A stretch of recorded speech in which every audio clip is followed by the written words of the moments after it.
ప్రభునామానికి వందనాలు. దేవునికి స్తోత్రం. అయ్యగారు ఎస్ఎస్ అయ్యగారు ప్రార్థనకు నేను వెళ్ళినాను. గడిచిన కొన్ని నెలల కానుండి కొంచెము ఏలు నొప్పితోటి అవస్థ పడుతున్న బాగా. అంటే అవి కొన్ని చాలా నెలలు అవుతుంది. ఈ పెద్ద నీళ్ళు కానుండి ఇక్కడికి ఎన్నో టాబ్లెట్లు మింగుతున్నా, కానీ అవి బంద్ చేయంగానే మళ్ళీ నొప్పి వస్తుంది. అది కొంచెం కొంచెం కొంచెం ఇక్కడ మోచేయి దాకా వచ్చింది ఆ నొప్పి. మళ్ళీ ఏమైంది, కొంచెం కొంచెం కొంచెం ఈ జబ్బ భుజం కాడికి వచ్చింది ఆ నొప్పి. అమ్మ నాకేమవుతుందో తిమ్మిరి వస్తుంది. ఇప్పుడు 3 వారాల కానుండి ఇంకెక్కువ అయిపోయింది, చాలా ఎక్కువైపోయింది. నిద్ర పట్టది.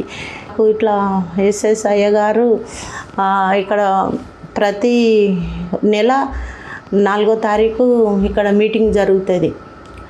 నేను ఇక అక్కడికి ఎట్లనే అయినా నా బాబు అక్కడికి వెళ్తాడు ప్రేయర్కు.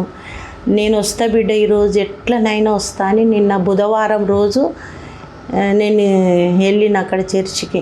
నా దగ్గరికి వచ్చిండ్రు అయ్యగారు, ఎస్ఎస్ అయ్యగారు వచ్చి నాకు అక్కడికి పోగానే ఆ వాక్యం ఇట్లా చెప్పే మాటలు వింటుంటేనే ఎంతో నాలో ఒక తీరి వేదన ఇట్లా పోయినట్టు అయింది. నాకు పోయినట్టు అయ్యి మళ్ళీ నాకు ఒక మనశ్శాంతి అన్నది కలిగింది. మనశ్శాంతి, నిమ్మలము, ఓపికే కలిగింది. అయ్యగారు నన్ను చూసి నవ్విండు.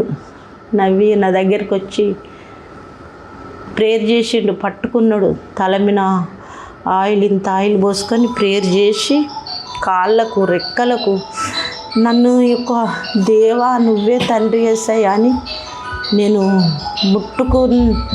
ముట్టుకొని ఎవ్వరు ముట్టుకోరు అసలు. ముట్టుకొని అంత ప్రేయర్ చేసి నాలో ఎంత బలహీనం ఉన్నదో, మరి ఏ క్రియలు ఉన్నాయో అన్ని పంచలైపోయినాయి. అట్లా నాకు అయ్యగారి దగ్గరికి పోతే చాలా మేలు జరిగింది. దేవుడు నన్ను స్వస్థపరిచిండు. నైటు మస్తు ఫుల్ నిద్రపోయినా, అసలు ఎప్పుడు తెల్లారిందో కూడా తెలియదు. మంచిగా నిద్రపోయినా, చాలా సంతోషంగా ఉన్న. నా ఒళ్ళు కూడా, నా శరీరం కూడా దేవుడు ఎంతో కడిగిండు, శుభ్రపరిచిండు. నేను ఎంతో ఆనందంగా ఉన్నా. దేవునికి అయ్యగారికి చెప్పలేని వందనాలు, స్తోత్రాలు చెప్తున్నాను. ఆమె